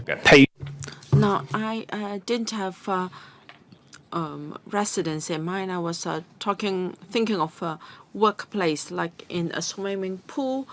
You each two parties each hire a lane for teaching swimming, and if one coach harasses a swimmer of another lane, would that be covered? Well, there is no need to be under one roof so long as it is a common workplace. Any two parties under in a common workplace, whether it is covered or not, is protected by law. Thank you. The last speaker, Dr. Fernando Zhou. Thank you. As said by many members, the EOC in 2016 contained had 29 recommendations, 71 recommendations, and the administration has only got 8+1 recommendations here. The government has refused to tackle the most challenging ones. This is outrageous because the law exempts the administration from the RDO in exercising its functions and powers. We have passed a motion to ask the administration to be included in the UN committee to discriminate all forms of discrimination, examined our report and asked the administration to amend the legislation.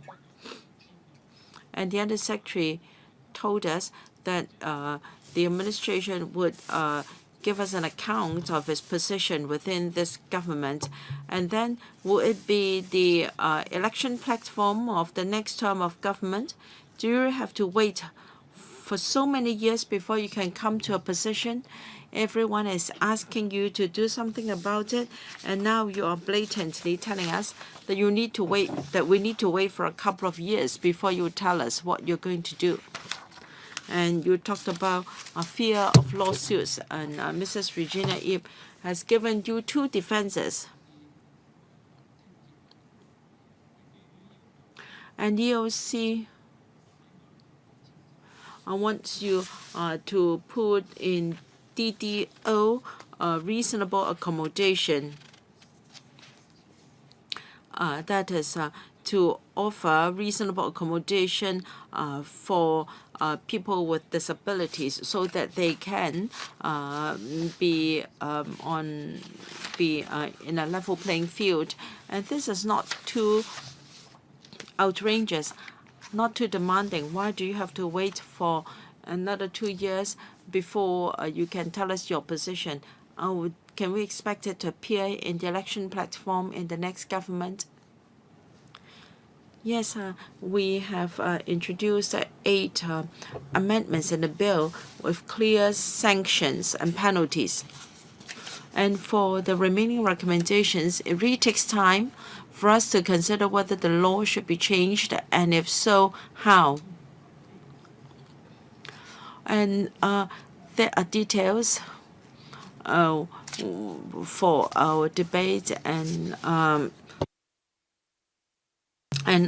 we've heard diversity of views this afternoon. So some want us to do more, some want us to do less. So we have to discuss with the stakeholders to find a balance. If we can strike a balance, then we can proceed. If we can't, then at that point will remain contentious, and we will have to report to the council what is our position. So we have worked on the not so controversial and not so challenging recommendations this time, and after that we will deal with the more contentious recommendations. What about reasonable accommodation for people with disabilities under the DDO? Do you have a timetable for striking a balance? As I said, the SDO has accorded rather high priority to this point. And it's a bit complicated to strike a balance because it's about facilities and whether some jobs can build in reasonable accommodation. I think there needs to be discussion between the employers and the employees. Do you have a timetable? This is something we hope to be able to achieve within this term of government. Thank you. This is time. We end our meeting. We thank the deputations and administration for joining our meeting. And you're welcome to give us your written submissions to the Secretariat. And Under Secretary, with regard to views by the deputations and also questions by members, in particular the scenario mentioned by Mr. Ray Chan, I hope we can have a written reply. The third meeting is scheduled for the 26th of March, 4:30, and the 7th of May, 4:30 respectively. The Secretariat will issue a notice of meeting afterwards. Dr. Anna Wong, what about sexual harassment among students from different universities? Can there be a response? It's true that it's absent in the current legislation, and it's not mentioned in the report by EOC. This is a new phenomenon. It will be included in our next round of review. So you have also noted Dr. Hannah Wong's question. Can you reply later? We have already addressed those questions orally. Please include it in your written reply. Thank you. Meeting is adjourned.